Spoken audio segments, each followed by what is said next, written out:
Thank you for being here. You're most welcome. Thanks for inviting me. Yeah. And can you tell us your name? My name is Kizzen Lakai. And a general bit about the role that you play here in Crestone? The role? This hat or that hat or this hat? That one? I don't know. It was kind of a bit of a hard. Well, the newspaper. Oh, okay. So what I do here, have been doing for 30 years here, is I publish a local newspaper. It's a monthly newspaper magazine. I started it up about 30 years ago, and I started it in my living room, and then moved into the bedroom, and then moved into a building in town, and now into a very nice building. So yeah, I've been publishing the newspaper for 30 years, covering the news, the history, the story, the county news, people, events, art. Everything that's happening here is part of the broader picture, what the news. Yeah. How long have you been on the town governance? Oh God. I think I got a life sentence to community service. Mm-hmm. I've been somewhere roughly around 22 years, maybe a little bit longer. I got on originally for, I don't know, a short while, and then came back on, and I think the stretch has been about 22 years. Had been the mayor for 10. So it's still on the town council. Mm-hmm. Yeah. And when did you first come to Crestone? I first came to Crestone probably in about 78, 79, just on a day trip. I was living up in Buena Vista, married with two little children, 2 and 4-year-old. And the Baca subdivision, there was a lot of housing that was being built, and my husband was a carpenter, so we just did a day trip scoping out whether or not there was any work available. So we came in, and it turned out it was just too far to try to drive, and we weren't prepared to move, but that was about 1978. But what was interesting then is we went down to the old town park and let the kids loose to run, and it was summertime, and it was just beautiful, and Crestone was really just a quiet, very small place. And I had this sort of I don't know if you call it an imagination or a premonition, but I could see my kids when they were older riding bikes around that town. And I felt really fondly about Crestone. It was just so pretty. And somewhere that was in the back of my mind to where then 5 years later, when we moved out of Buena Vista, we came to Crestone to check it out. So the second time I came to Crestone was in 1982. Hannah Strong had put out the word in the early 80s that they were looking for families with children to move in, and that there was going to be free land to do like back to the earth gardening, and she wanted to see that. And I knew some folks out of Alamosa who kind of spread the word, and so it went out amongst the school bus hippies throughout central Colorado that there was free land, which there wasn't. But different people kind of met. People met at my house up in Buena Vista. People were meeting in Alamosa. Hannah had said about, wanting to see families come in, because there wasn't any families back then, and it was mostly retired folks. And she had this vision of families being here with children. So we had come up, and at one point a group of us, we really didn't know each other, but we kind of met through this whole process of thinking that maybe we would form an intentional community. And in 1982, kind of did a gathering on the main ranch. Hannah had said, well, put together a proposal about what you'd like to do. Well, that all just came crashing down because nobody could agree on anything at all. And there really wasn't any land, and nobody had any money. And so we all came in and camped out on the ranch for a long weekend in the mosquitoes. And that group all fell apart, but it left us with the feeling of really just resonating with this place. It was just so beautiful, and there was a real heart connection. So the next year, when we packed up out of Buena Vista and we're going to take this journey to find a new home, and by then I had 2 kids with a little baby, just a 3-month-old baby. We were going to come to Crestone, spend a couple of weeks here, and then we were going to go check out around Taos, and then we were going to head south, maybe go down southern New Mexico to like the Gila, looking for community, looking for our people. And, we were young. I think I was 31 when we arrived at Crestone. Came in, camped out on the main ranch, had permission from Hannah. We set up a tent and lived in the tent for, a few weeks, which turned into a couple of months. My husband at that time got work as a carpenter when they were building the Linda's Farm, which is now the Zen Center Dome. So he went to work on that project, and that's when we first arrived, was in July of 1983. September came along, it was time to put the kids in school. We had to decide, were we going to stay, were we going to go? And Mike had work, and we managed to find a house to rent, and so we moved in and settled into Crestone. We then spent the next 3 years trying to move away from Crestone, but that's a whole other story. I'll do it.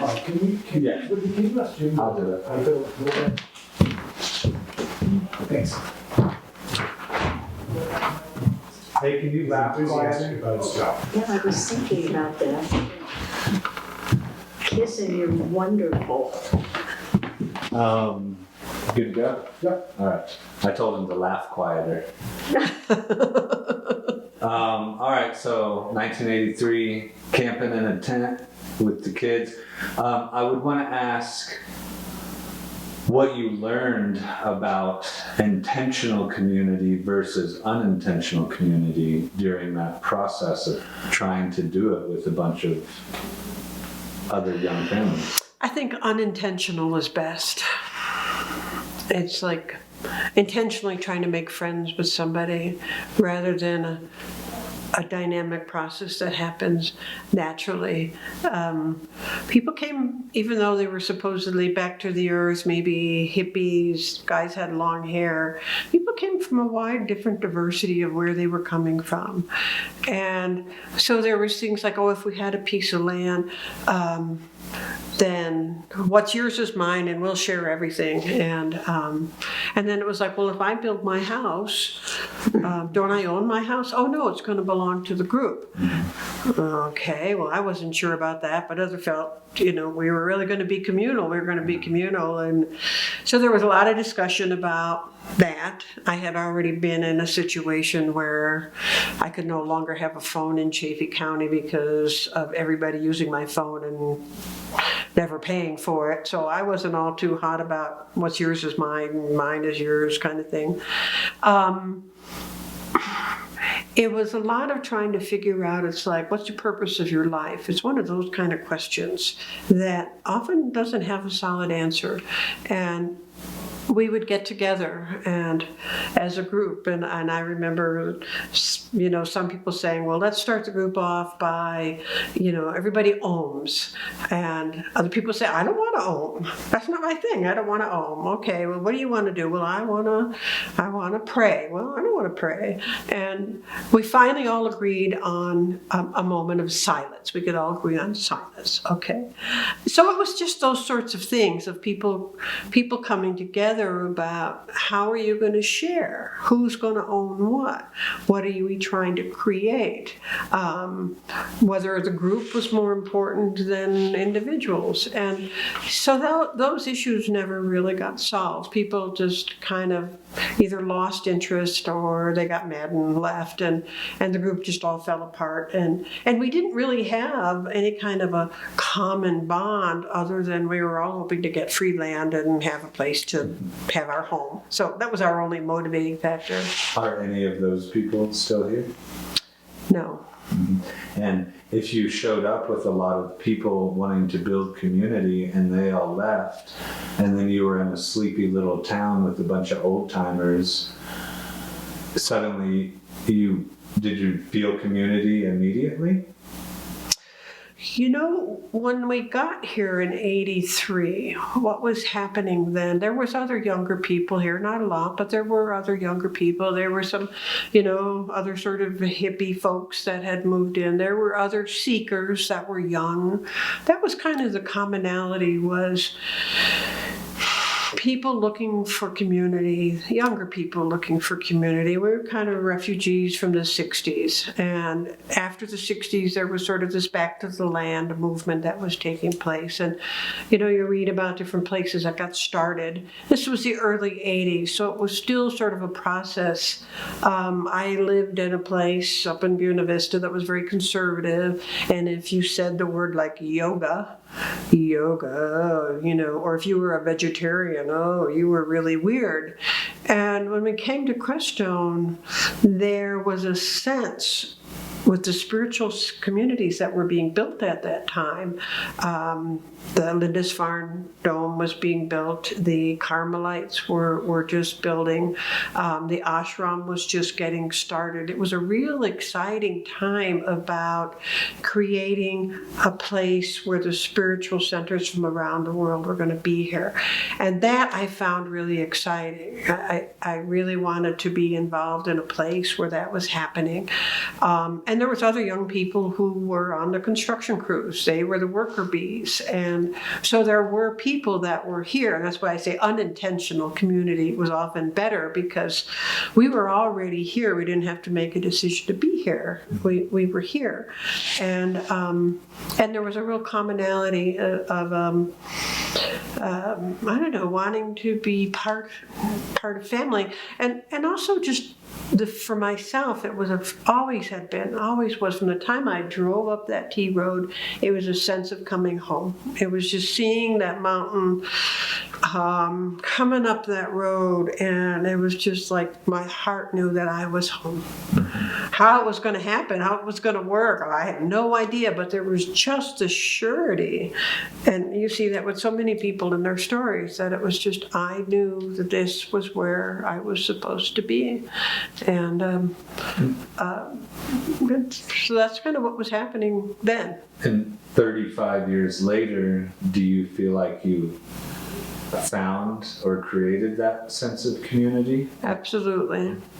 Absolutely. It's been an exciting time of seeing people come in. A lot of people leave, but a lot of people come in that have a similar something in their heart. And I've kind of felt like with my work with the newspaper was to attract that. You put out the stories about the spiritual centers or about the arts or about the environment. A lot of people are here not necessarily so much connected to a spiritual center as they're connected to the mountain.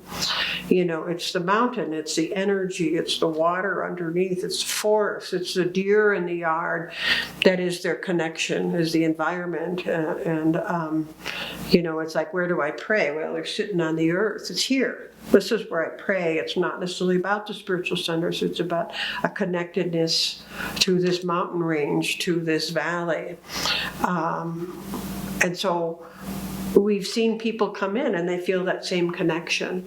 And so that's kind of a common value that we have. So I've seen this community grow a lot. I mean, God, we've gone from, when I moved here, there was 150 people, Crestone Baca, maybe 250 in the summertime when the summer people all came in, to what it is now, maybe 10 times that amount.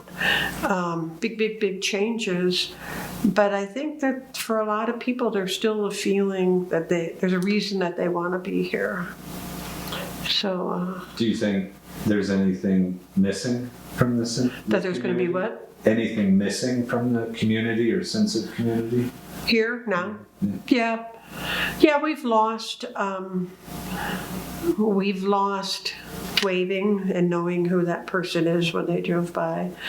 We've lost knowing the names of every child, knowing the names of every dog. You know, we've lost in a lot of ways a sense of ruralness.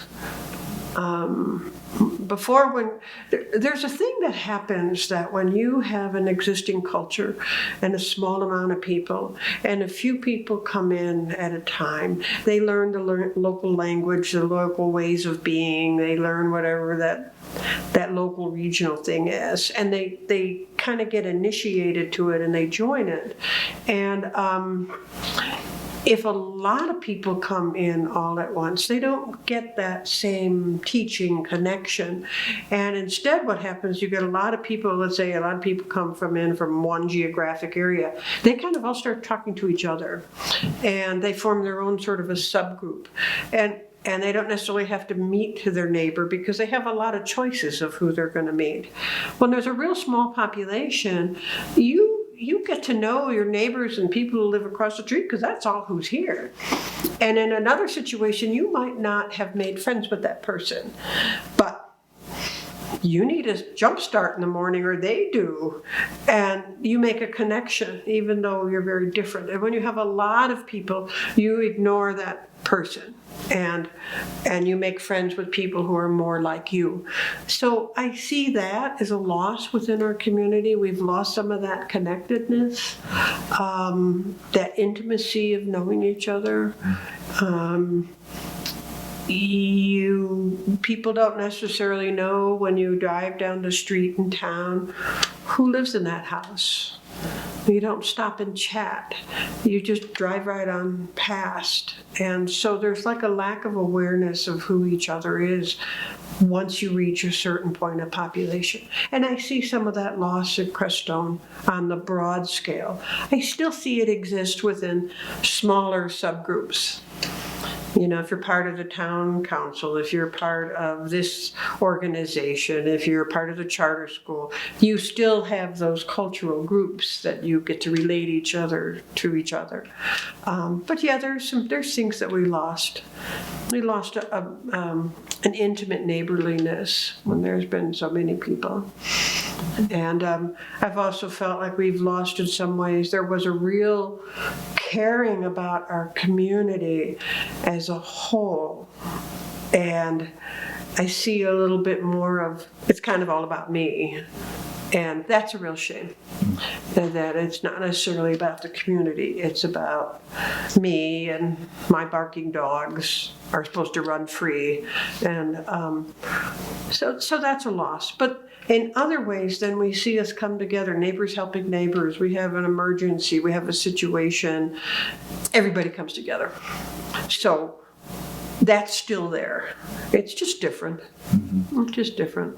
And there's still core people who really pull people together on common issues as needed.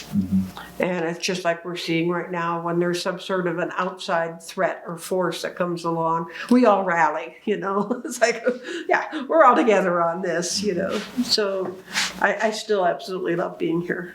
Yeah, it's my home. Do you think it was on accident or on purpose that you ended up in town instead of the Baca? It was on purpose. We spent the first 3 years in the Baca and then moved into town. And I definitely wanted to be in town. The Baca just had too many rules and regulations and covenants and restrictions, and we were a young family and being told you couldn't really have a clothesline out there in the yard. And and I felt a real connection with the town itself, the old timers that were here, and I wanted to be in town. I wanted to be able to just walk around. I wanted my children to be able to just play in town in the park and ride their bikes and all that. It was, you know, it was really where I wanted to be.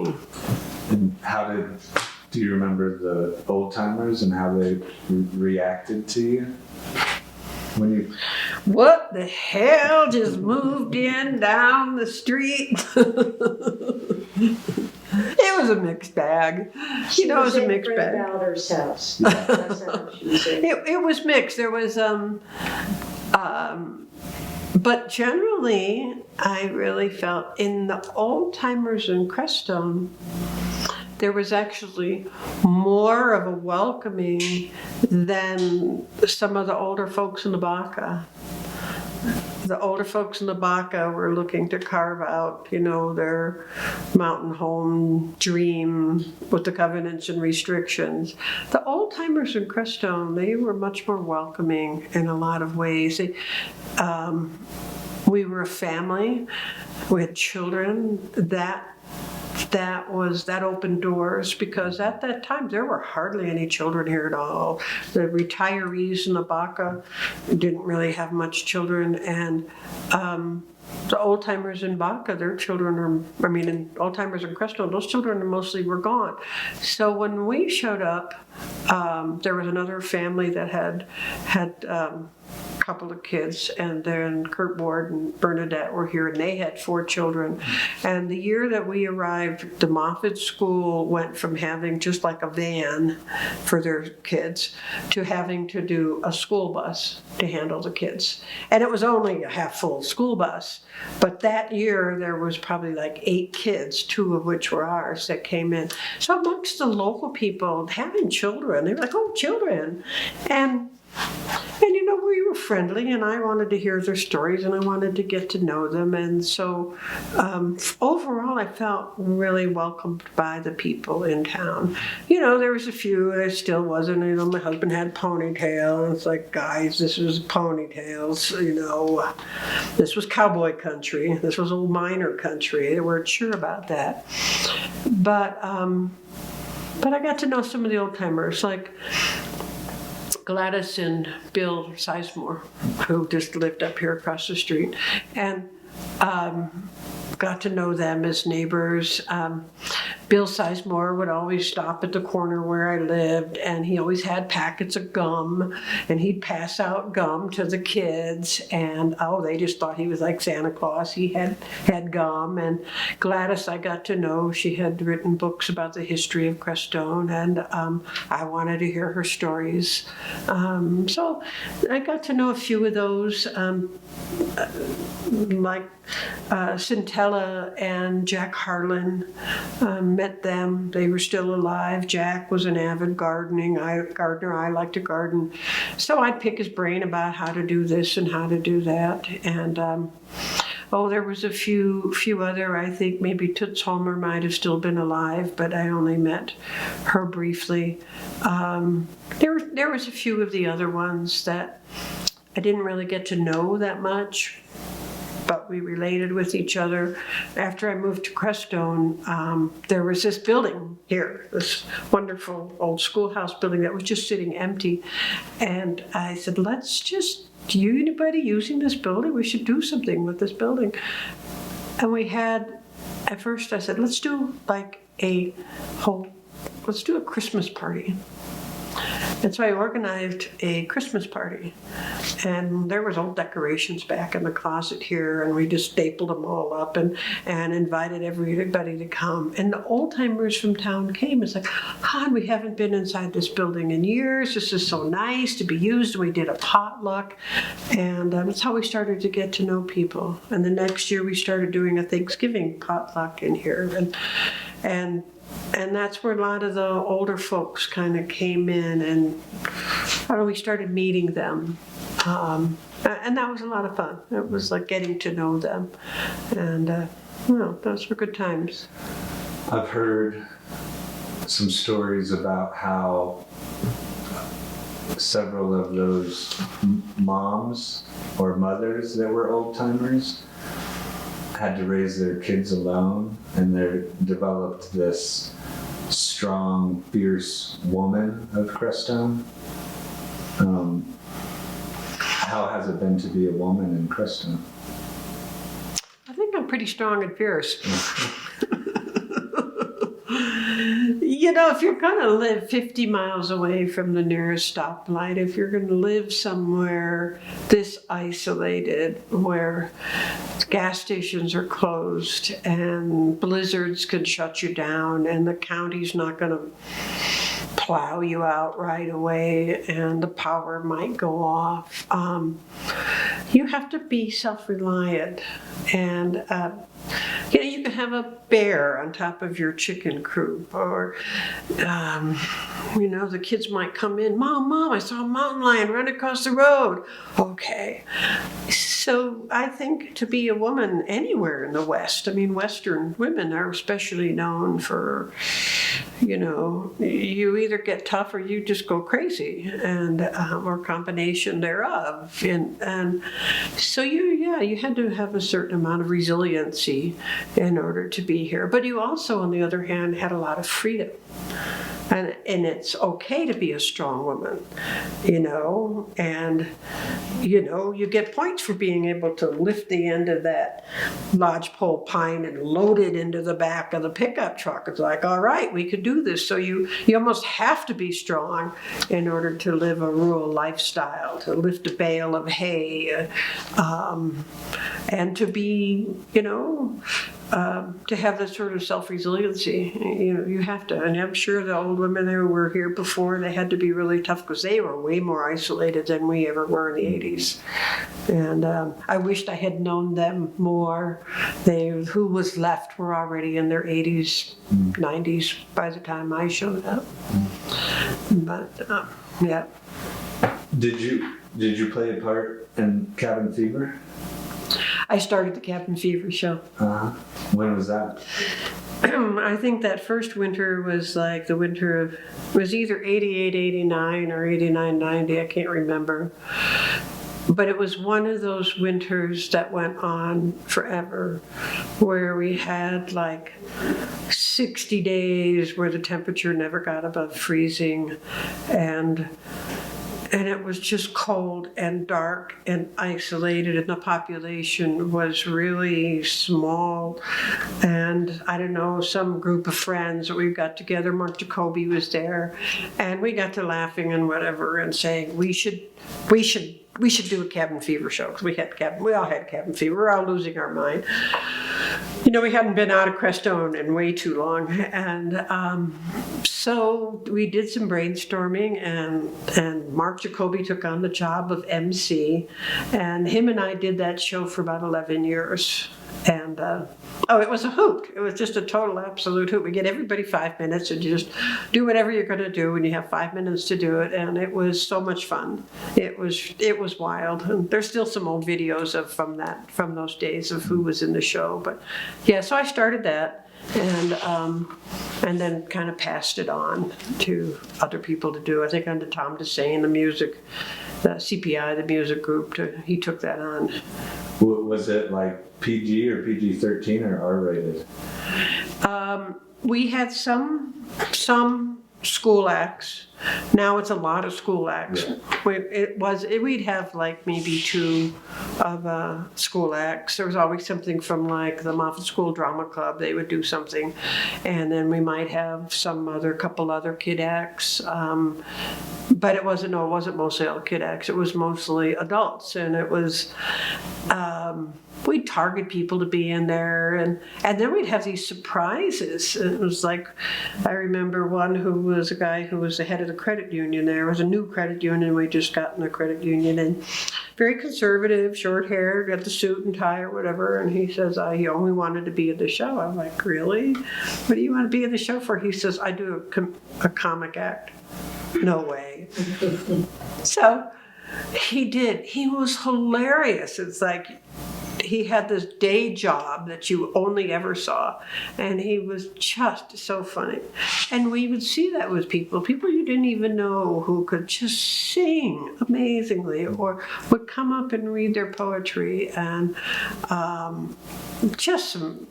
there was just my partner Janet and a woman who used to live here, Sin Holder. They did for several years an act called Polly and Esta. So they wore 1970s polyester. It was polyester, and they would do like polyester surf the wormhole, and they do the, it was so funny. And Mark Jacoby was just hilarious throughout the whole thing. He always would put on some costume, and it was great. And some people were absolutely awful, but that was part of the show. 5 minutes, do whatever you do, and yeah, it was a lot of fun. And Was the comedian Rick Wirtz? did what? Was the comedian Rick Wirtz? No, that was before, actually. It was Predated Jared Rick. Cahill. Who? Jared Cahill. No, it was even before him. There was a guy that was before him. Really? Yeah, that he did the comedian act. It was before Jared. Or maybe it was between Jared and Rick. Maybe. Could have been. But anyways, it was a lot of fun with Have you ever seen that? Find Yourself at Baca Grande. I haven't seen that one, but I was part of the original Crestone Baca Business Association.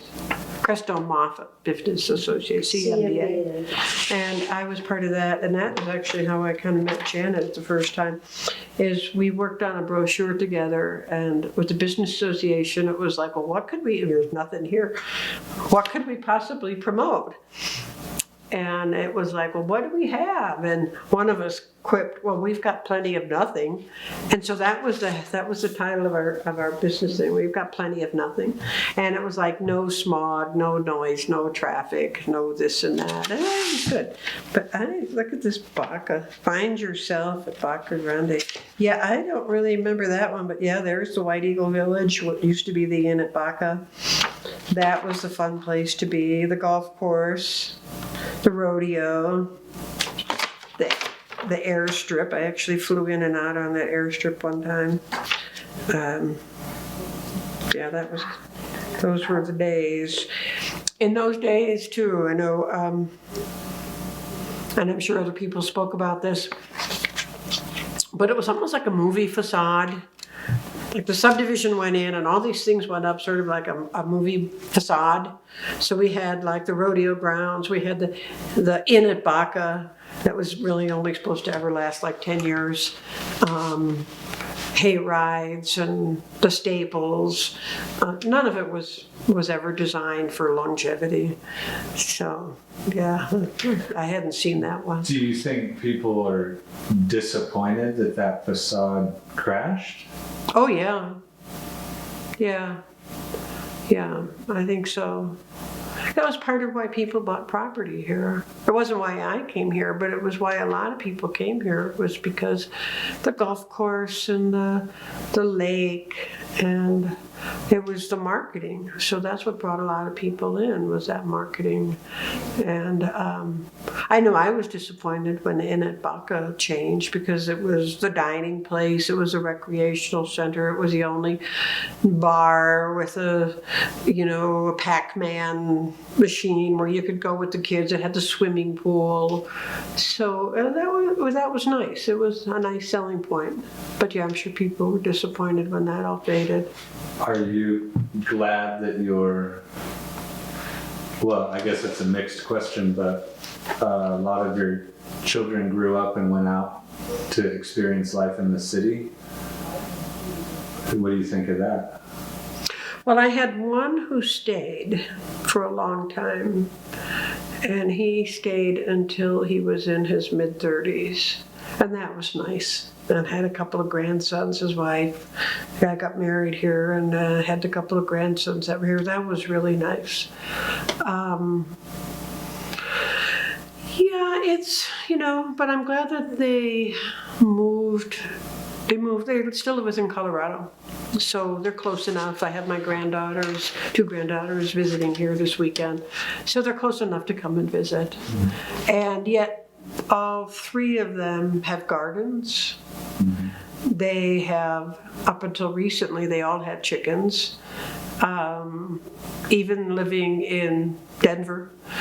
So they all camp and hike and ski and spend a lot of times in the mountains. They definitely have continued with a rural tradition. You know, I have one that lives rural, one that lives suburban, Fort Collins, one that lives in the city, and yet they still carry a lot of that rural connection. It seems like a lot of kids leave here at the same age as I was or you were when we came here. It's true. And I think you also see some of them come back. Growing up here then, there wasn't much for kids to do. And there still isn't. And a young person wants to go out and see the world. They want to have different opportunities. I'm really actually glad that they do that. You know, I mean, just don't spend your whole life here. Find out where it is you want to be. Some of those kids come back after a while. Some of them never do, but kids who grew up in the city, they come here. You know, so. That's, you know, so I'm not disappointed that they don't live here. Is there anything you think we could do to better provide for young people here now? You know, one of the things I do, there's things I think we could do, but one of the things that my kids really gained here of value. At first they didn't think so. And it wasn't until they got into their 30s that they actually came back and thanked me for raising them at Cresto. And in their 20s they were kind of like, oh my God, you know, I was so deprived. I didn't have this and I didn't have that. We didn't have malls. And so when they all moved away, they kind of felt a little bit of like somehow, except for my one son who stayed, but the other two, they kind of felt like they had kind of missed out on things. But what they learned and which they finally recognized is that they had to create for themselves. That little treehouse that finally got torn down here last month, that was my one son and his buddies building it. The kids here made their own entertainment. They explored all the old mines, even though they were told do not go in the mines. They let in all the mines, all the dangerous ones. They learned how to hike. They learned how to fish. They learned how to camp. I could send my 11-year-old son with a backpack up the side of the mountain knowing he'd be perfectly fine. They made their own entertainment. They learned how to create. They made up their own games. They built forts. They harnessed toboggan to the big black lab and went around town. They built snow drifts and jumps, and they were kids outside.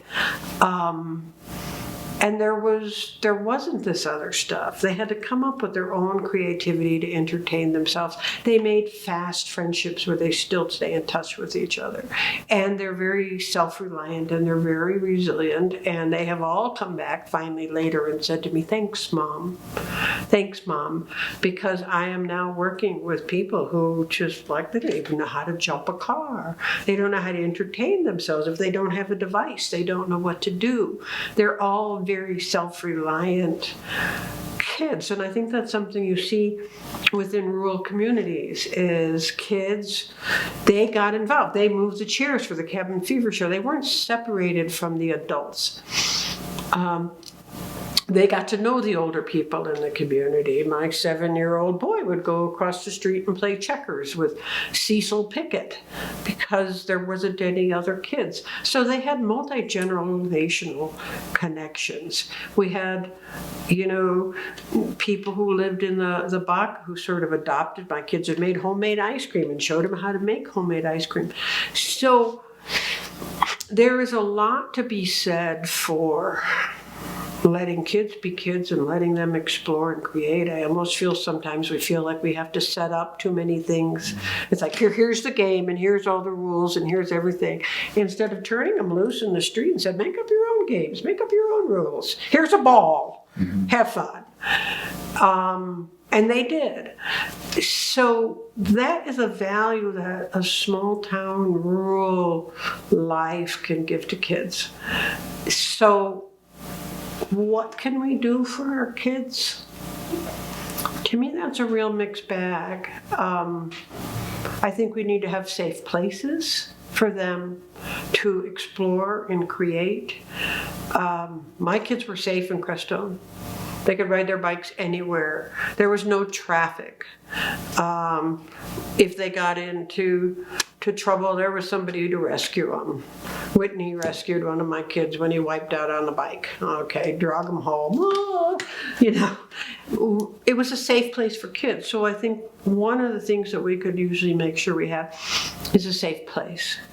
And then within that safe place, let's see where that creativity happens. And it doesn't have to be a building that comes provided with all sorts of stuff. It needs to have a safe place with adults and grandparents, people of all ages, who are willing to interact with children in community and fun and creativity. That's what I think the most thing we can do for kids is to give them our attention. And the next big thing we can do is to not give them our attention. Give them a chance to be free. Do you have any advice for people who move to town? Be quiet for the first 5 years you're here. Some people said the first year. Yeah, I've pushed that. I used to say 3 years, now I say 5. Why? Why should a person come into town, be quiet, or at least come in and volunteer? Come in and volunteer. Come and participate. But there's too often is a sense when people come here, it's like, I have all your answers. I come from here and I know this and I know that's all y'all country hicks. We need to sort of bring you up to speed without really seeing what's here. And I encourage people before you decide that the town council or the POA or the charter school or whatever organization needs to change according to what you think, listen. Just listen. Come and help. Get yourself on the back end of a shovel. Volunteer at a Neighbors Helping Neighbors event. Get to know your neighbor. Be open-hearted. Drop the judgment. Remember why it is you came here. Why did you come here? Did you come here because you feel like you want to learn, you want to experience nature, you want to practice your spirituality, you're just desperate to be somewhere else, you want to get out of the crazy world out there? Remember why you're here. And don't come in and start telling people what to do. You will not be welcomed. Even if it's a wonderful idea, you will not be welcomed. And the chances are that at least 100 people have done that same thing 100 times before you got here are really high. There's a lot of reasons why good ideas have failed. Maybe after you listen, you can see that missing piece to make it not fail this time. So I just say come in, be open-hearted. Don't make judgments because that person's got short hair in his suit. Don't put him in this category. If this guy's got dreads and is wearing just grubby clothes, don't put them in a category. Well, be open-hearted to people with who they are. That's my advice to people. And remember where you are. You're not in the suburbs anymore. You're not in the city anymore. You're not on the East Coast anymore. You're not in Hawaii anymore. Stand here and look and see where you are and who's here with you. See the animals, see the birds. Listen to the river. That's what I would tell people to come here. Be present with where you are. And Crestone is changing and will grow. Do you have any hopes for how it grows? Hopes with what? For how it grows, or how it will be in 5 years or 20 years? You know, I'm sure you've heard from a lot of the old timers that you almost have to give up an attachment to what was. it's just like seeing your children grow and having an attachment to who they're going to become. You have to not have that attachment, otherwise you can just drive yourself and everybody around you crazy. So I don't know, I have hope. I have hope that as people come here that they'll love the earth, they'll respect each other. I have hope for that. And I think with the pressure that's happening right now with climate change and a lot of social chaos, we have always sort of been a bit of a refuge for people. People are still going to come here seeking refuge. It's not an easy place to be here at all. We all know that. It's a hard place to be. There's no jobs, there's no money, there's no housing. If you don't have those already when you come in, it's a tough place to be. I hope that we will continue to welcome people, not become elitist. That's a fear that I have, that what happens too often when you have subdivisions and it starts becoming wealth-based. Who's got the money? Who could buy the house? What about the people who don't have the money? What about the people who have less?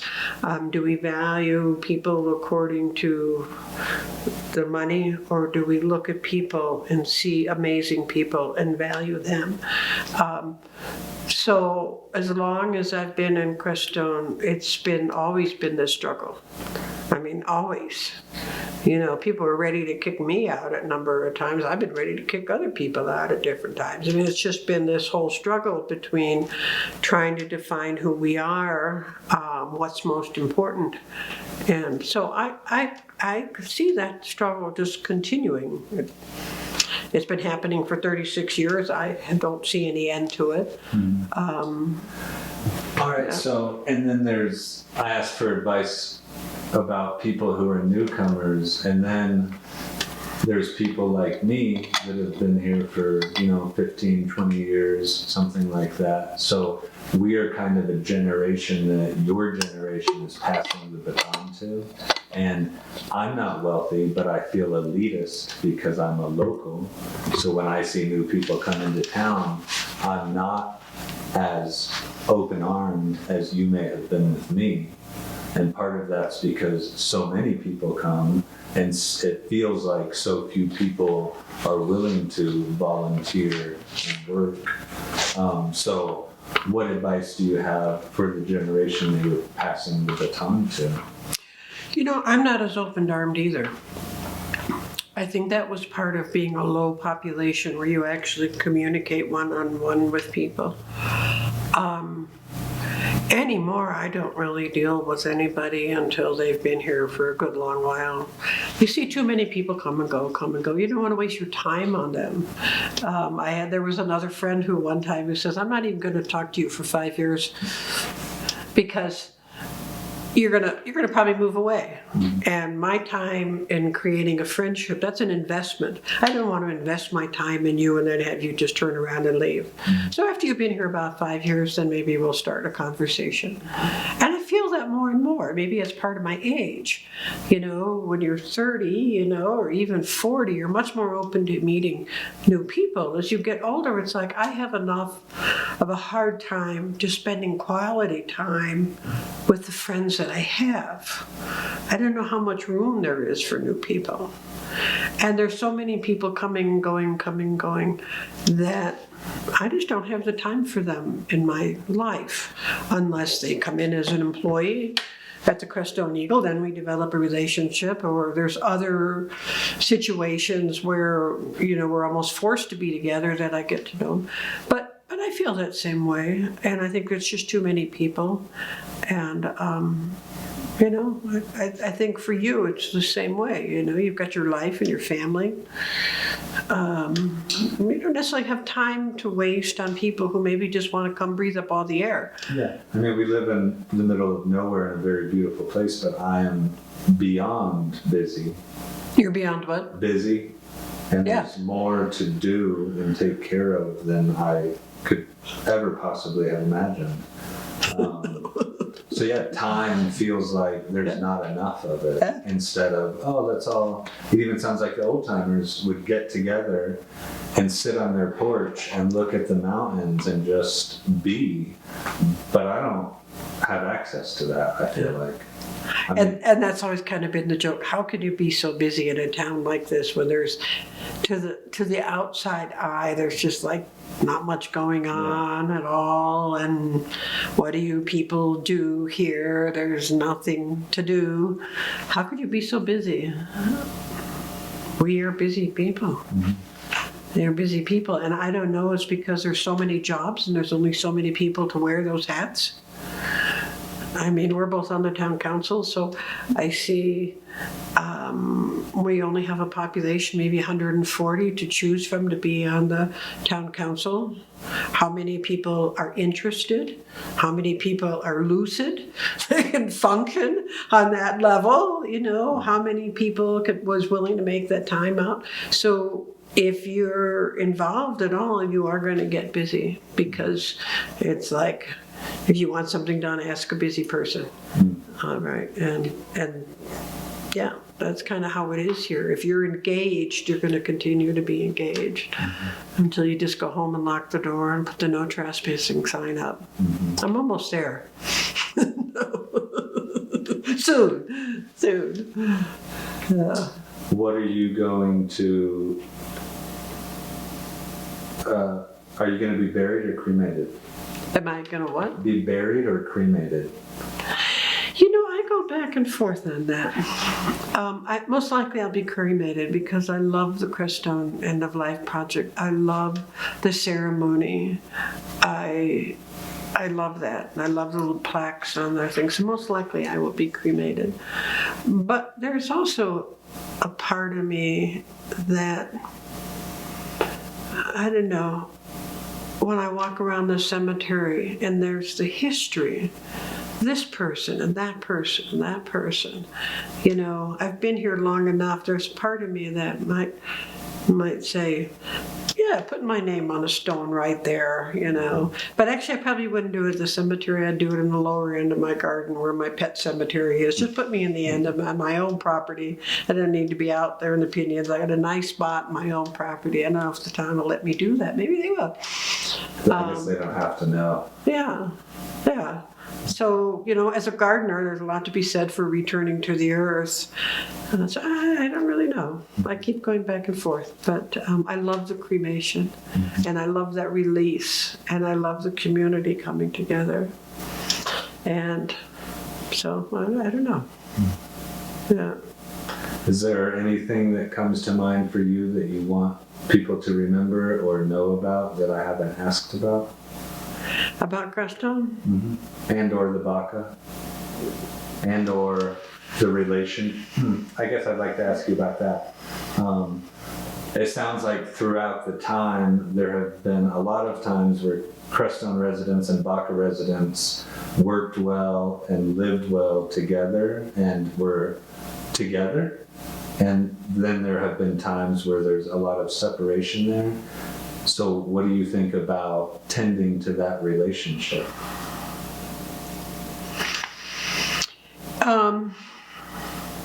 It's an interesting dynamic that there has been this separation between the old town of Crestone and then the large subdivision. And for a while it was because you had the old timers in Crestone and the new people in the Baca. That's not how it is anymore. You still have old timers in Crestone, but you have people in the Baca who've lived here 30 years. Pretty much all of my friends and family live in the Baca. But there is some, and maybe it's a governmental structure, but there is a difference.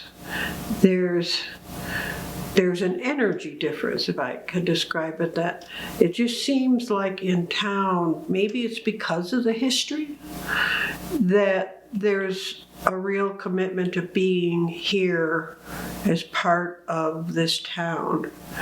And in the Baca, there's been a lot of transients. People here 3 years, 5 years, 12 years, 15 years. And that makes for a little bit of a different energy. But I think we really are one community. We really are, one people. I don't feel this us, them at all, but myself. And I think over time, any of that conflict will probably lessen. I think in order for it to truly be one community, there has to be structural change to the way the POA works. And you've heard me talk about this before. Because of the very nature of the POA, there was a subdivision created initially with 10,000 lots. Thank God they shrunk it down to a lot more, and through lot consolidation it's got to be where it's less, but it still could max out at 4,000 people. The planners of the subdivision never set aside land for schools, for community centers, for things that you would normally see within a municipality. And their rules are such that they cannot make those things happen. They're stuck within a structure that doesn't really serve people well, that they don't have one person, one vote. It's how many lots you own, it's how many votes you have. Covenants and restrictions do not allow things to happen that really need to happen for a population that could be 4,000 people, that I feel has put a burden onto the town of Crestone, in that just like with the charter school, we were able to thankfully annex a piece of property to be able to put the school on. It would make more sense for the school to be on the Baca property.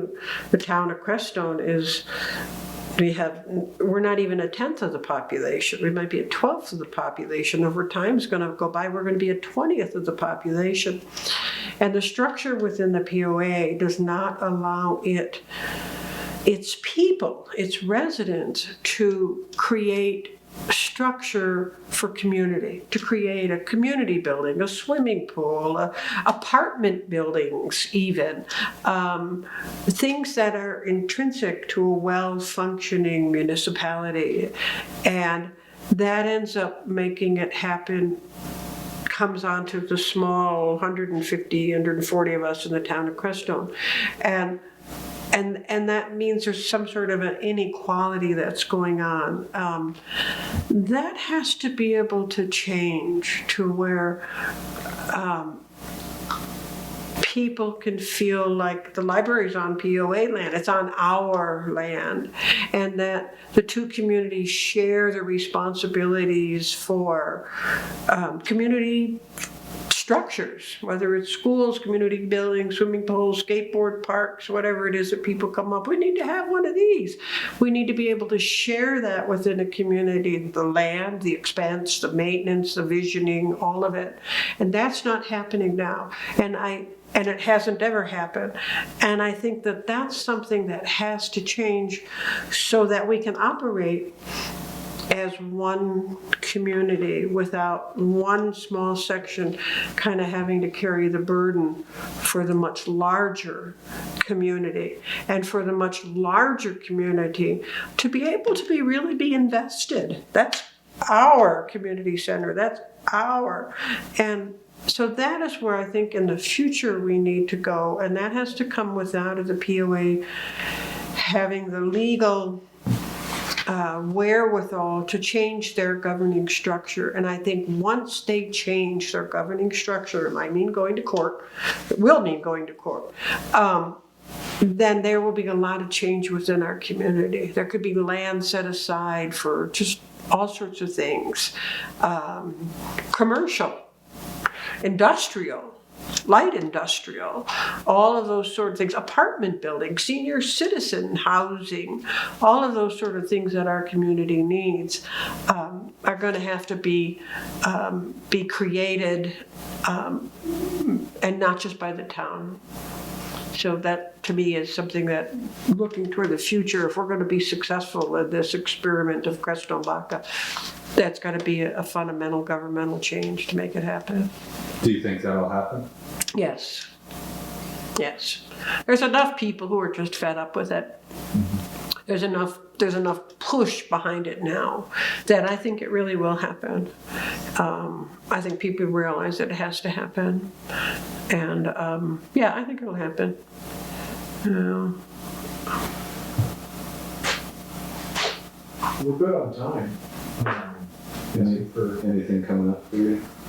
I'm glad you touched on the end of life. I thought that was an interesting thing because the things that really struck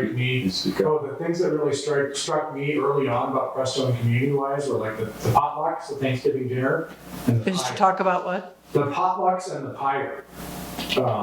Maybe I'm echoing too much back. He here, says he's glad you spoke about the end of life project, because when he came into the community, the things that he appreciated were the potlucks and the pyre.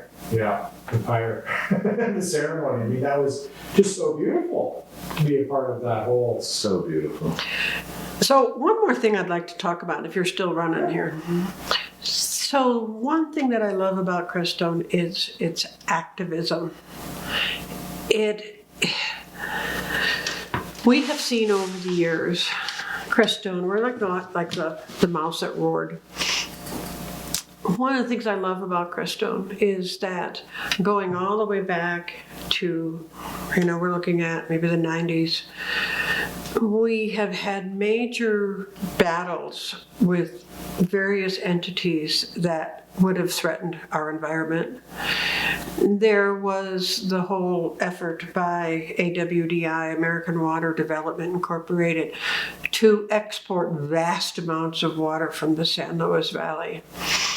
The group that was formed, Citizens for San Luis Valley Water, Chris Canale and folks, started in Crestone and then moved to Alamosa to be broad-based within the valley.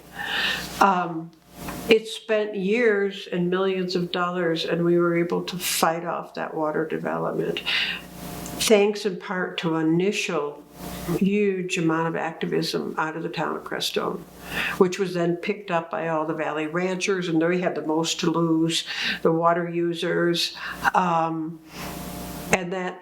I remember at one meeting we were talking from somebody with the Water Conservation District who was talking about, the environment.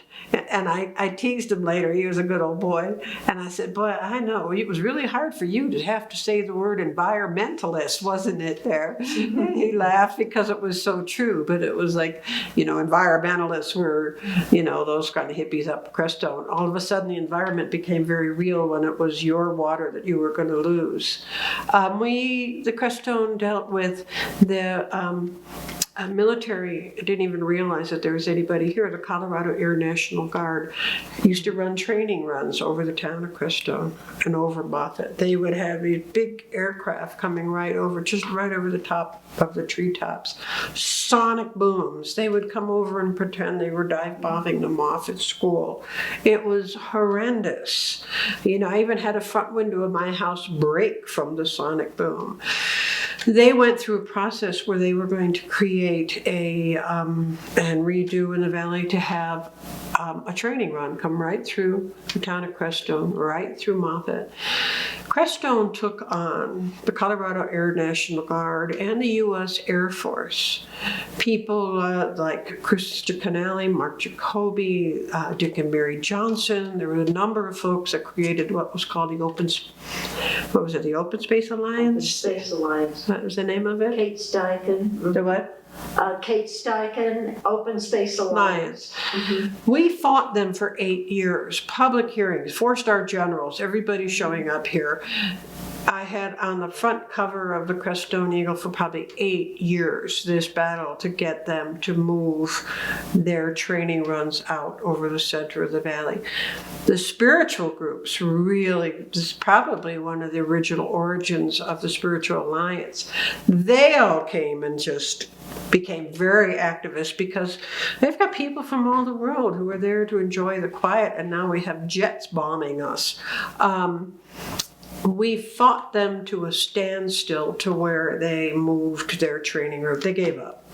We got the sand dunes involved, and the sand dunes were like, yeah, we don't want you coming over here. And we had Lexam, which was the oil and gas development on the newly formed Baca Wildlife Refuge. We fought them for years until they no longer did their oil and gas. Then we had Stockman's Water, who came in with another 5-year effort in order to try to take the water out of the area. Crestone, when pushed to the wall, is an extremely activist community. They get all riled up, and it's always good when they do that, 'cause instead of being riled up with each other and infighting and all that, we take that energy out to the world. And I have to laugh now that front page of last month's Crestone Eagle is about the town of Crestone and 30 other people filing a complaint with the Public Utilities Commission over the rate change of the SLV rural electric. It's like, haven't they ever heard of Crestone? Don't they realize that you're poking a hornet's nest of lifelong activists who will take you all the way to the courts if need be? And so I love that about Crestone. I mean, I just absolutely love it. We had grandmothers laying down in the road in front of the bulldozers who were going out to drill for gold or oil or whatever out there. That was another mining company that was out there. We're such an activist community, and I love that about this community. So I'd love to give the recognition to all of those various people over the years who are willing to go to bat for what they believe in. So, okay, I'm done.